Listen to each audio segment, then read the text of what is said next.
Zach LaVine to the San Antonio Spurs? What is up, San Antonio Spurs fans? Welcome to TSR Sports. I normally don't do videos like this. However, some of you are asking me about it. I thought, let's just go into fantasy land because of that picture DeJounte Murray put up yesterday with Zach LaVine wearing a Spurs jersey. Spurs fans, would you want Zach LaVine to come to the Spurs? Do you think we should pursue him? What do you think it'll take? Drop a comment down below. Hit the thumbs up if you like to help support a fellow Spurs fan, and subscribe for more Spurs content. I'm going to get into this article here. Then after, I'm going to talk about some of the positives and negatives if we were to pursue Zach LaVine and how it could affect the rotation as well. And then my final thoughts on if we should pursue him and try to get him. But let's talk about Zach LaVine. Well, Zach LaVine, last night, DeJounte Murray put a post up with him in a Spurs jersey. Seems like DeJounte would like to play with Zach LaVine, and maybe he's trying to, reel him in, if you will. Zach LaVine does have strong ties with DeJounte Murray as a Washington native who grew up near his fellow All-Star. LaVine has also talked glowing about playing for Team USA under Coach Greg Popovich last summer. So playing with DeJounte Murray, playing with Greg Popovich, would that be enough, plus the money, of course, he's going to want to get paid to bring Zach LaVine to San Antonio? Well, what would it take? Let's get into the article. Zach LaVine, according to Project Spurs Paul Garcia, the max amount he could be paid next season is $36.6 million. That figure represents how much San Antonio would have to create if they decide to send a max offer to LaVine, which we would probably need to do. And laying out different scenarios on his Spurs cast, Garcia outlines how the Spurs could theoretically get to $37 million available space by letting all free agents walk and only keeping their guaranteed players plus 3 draft picks. That is very unlikely, however, as it would involve letting go Zach Collins, Trey Jones, Lonnie Walker, and among others. That being said, we could also free up some cap, and I'm sorry if you're a fan of these players, but if they decide that maybe they want to move on from Josh Richardson, he's making about $12.1 million next year, and I think there's a lot of teams that could use three-point shooting. A 3D player like Josh, he played very well for us in a brief stint. And Doug McDermott's set to make $13.7 million, so the Spurs could look at possibly moving him. I've already heard some rumblings from Spurs fans. They'd like to see him go for whatever reason.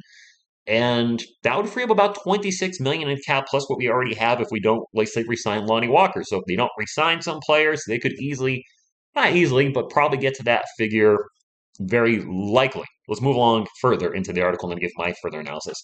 According to ESPN Bottom Marks, here's a cap charge for our picks to give you an idea of what cap we're also going to need for them. Our own first round pick, right now number 9, $6.44 million. Our second pick in the first round from Toronto is going to be, actually, the last 2 picks are both going to be about $3 million. So that's going to be about $12.5 million in cap space. And of course, that first round pick of our own, that could be higher if the Spurs move up in the draft, which we're all hoping they do. We're hoping we hit the lottery, so to speak, and get a 1, 2, or 3 pick. So that's kind of all I want to go over in this article. I want to talk about my thoughts on Zach LaVine and the positives first. He's an all-star guard. That would give us an all-star backcourt. Very limited all-star experience, 1 for DeJounte Murray and 2 for Zach LaVine, but we would have an all-star backcourt. Zach LaVine would be our elite scorer, if you will. In the last 4 years, he's averaged 25.2 points per game. So we would have our Batman when it comes to scoring. We would have Robin with DeJounte, and then Kellen is, last 8 regular season games or 9, whatever it was, he scored 20 points per game. So we have 3 guys that can score 20 points per game on a given night. He's also a very good three-point shooter over that same time frame in the last 4 years, 39% from beyond the arc. He's an exciting player to watch, too. Not only has an outside shot, but he can throw it down with the best of them. He's a 2-time slam dunk champion, so he's an exciting young player. Also, maybe a positive for Zach LaVine. I know Chicago made the playoffs, but they really faltered at the end of the season and got bounced. What would be the benefit of Zach LaVine coming to San Antonio? Younger roster. DeJounte Murray will be 26 going into next season. DeMar DeRozan, 33. Now, we saw with Chris Paul last night. You can still be north of 30 and still absolutely ball out, as Chris Paul went like 14 of 14 and scored 30-plus points to knock the Pelicans, or help knock the Pelicans out. So I'm not saying DeMar DeRozan's done at 33, but a younger team, maybe he'll see more potential, maybe not. I don't know. And that's about it for the positive for Zach LaVine. We got an exciting player, a scorer, a legit number 1 scorer. That'll bring fans to the team. I got to think there are fans in Chicago that are just fans of the Bulls, maybe because of Zach LaVine, they might become Spurs fans. There's, today's generation, today's youth, I think there's more fans that follow players than team, which is why you see LeBron's fan base jump from, he's probably the prime example. Cleveland fans, then Miami fans, then Cleveland, and then Lakers. And I have a close friend who just said, I follow wherever LeBron goes. So I think we have a lot of fans, and there's nothing wrong with it, that follow players, not teams. I'm more of a team guy. Anyway, what are the negatives? And this is where we really got to focus in. What are the negative Spurs fans if we were to bring in Zach LaVine? First off, the cost.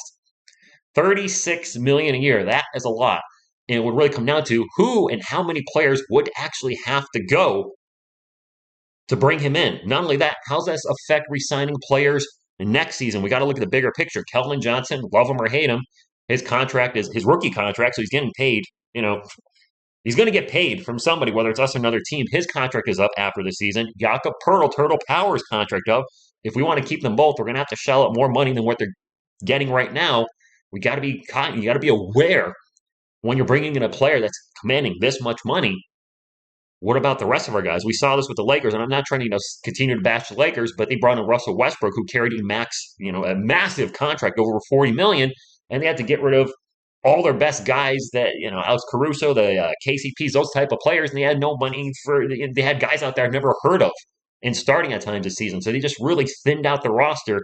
And while having a great player certainly is key to success, you got to have players around them. You got to have pieces. You can't have five great starters, and then your bench is just a G League bench of players you've never heard of. You got to have guys that can come in and score and contribute and play defense off the bench. And that would be my biggest concern is if we bring in Zach LaVine, how does that affect players this season? But not only how does that affect our roster next season, are there going to be players we're not going to be able to re-sign if we bring him in?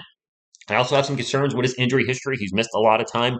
I haven't followed a lot of his career, but just looking at his games played, there's a lot of missed games in there. I also have been seeing that he's going to need an orthoscopic surgery on, I think, his left knee.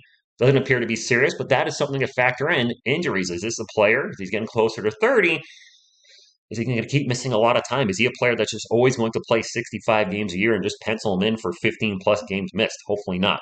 And then also, who loses minutes? If we bring him in, we're not bringing him in as a bench player, Spurs fans. We're bringing him in as a starter. Now, Joshua Primo, I'm certainly fine with him going to the bench. He's going to be 19 when the season starts. I'm sure he'll be fine too. I'm sure he's very thankful he got some starters minutes this year. I get the feeling he'd be very accepting of going back to the bench. But what about Devin or Keldon? I don't think Keldon Johnson would be very happy with going to a bench role after being a starter for 2 years. And I think Devin Vassell would probably like being a starter. I could see him being a little more willing to go to the bench as the sixth man. Primo, the seventh man. I don't know because what I do feel like is if they were to get Zach LaVine, the starting lineup of DeJounte Murray from 1 to 5, DeJounte Murray, Zach LaVine, Devin Vassell, Keldon Johnson, and Jakob Poeltl is too small. We struggled with defensive rebounding. So the majority of the year got killed in the last game we played against the Pelicans. We need size out there, and having a bunch of guys still around Jakob Poeltl that are 6'5"-ish, and Zach LaVine, I believe, is 6'5", is not giving us size. Now there's also the big question mark of who do we draft? If we hit a home run and are able to draft in the lottery, Jabari Smith Jr. or Paulo Banchero, then they're probably starting. I can't see the Spurs sending one of those players to the G League. And if we're able to draft Keegan Murray, if we're able to move up and trade somebody in a draft pick to move up a little in the draft and get Keegan Murray, I got to think they're starting. So that leads us to DeJounte Murray, Zach LaVine, our draft pick, Jakob Poeltl, and who as the other starter who plays at the 3, Devin Vassell or Keldon Johnson. So it also shakes up who's going to play when and where. So a lot of question marks that thankfully I don't have to answer, that you don't have to answer. That's up to Pat Pop in the front office. That being said, to wrap things up, if it played out like this, Spurs fans, would I give up Josh Richardson, Doug McDermott, trade them away, whatever it is, a second-round pick, just whatever we do, and Romeo Langford, I'm done with them, and not re-signing Lonnie Walker for Zach LaVine? Yeah, I would. An all-star backcourt, I would, forego those players, but I don't want to have to give up those players plus Trey Jones, plus Zach Collins, plus stopping us from signing one of our picks, plus affecting us from re-signing either Keldon or Jakob Poeltl if they decide to bring them back next year. So there's a lot of things to plan out here, and I'm sure the Spurs have a plan. And he just might stay in Chicago anyway. So I'll just be for nothing. But I wanted to kind of play, the positives of bringing him in and devil's advocate, and I would be happy if he came here. I just don't want to give up too much. Drop a comment again below. Do you think this is something that can happen? Would you want it to happen? I'm okay either way. If he comes here, great. If not, then we build to the draft. I've always kind of leaned towards my Spurs favorite players as guys that are drafted and built through the system, like a Keldon Johnson, like a DeJounte Murray, like a Manu Ginobili, like a Tony Parker, like a Tim Duncan, like a Dave Robinson. I like building, and we've been very lucky with some of those players from prior years that just blossomed into some of the greatest of all time in Robinson and Duncan and Hall of Famers and Ginobili and eventually Parker and even Kawhi, even though he was drafted by us, he came up through us and will be a Hall of Famer more than likely. I can't see him not getting in there. I don't know. It's just tough. If I had to pick between Zach LaVine and DeAndre Ayton, we'll just close the video with this. I'd rather pay a max contract to probably LaVine over Ayton. I don't think Ayton's a big enough upgrade at center over Jakob Poeltl. What, 4 points per game, similar rebounding, actually gives us less blocks, not as good as a passer. At least right now, he's still younger, so he probably has a higher ceiling. Whereas Zach LaVine, is he an upgrade over, at least offensively, what Derek White brought at the start of the season, what Devin Vassell's bringing now? Yes, he is. So I would probably take Zach LaVine. But Spurs being the Spurs, we'll do something Spursy and just not get a big free agent. And because we're a small market. And I'm fine with that. I'm fine through building to the draft.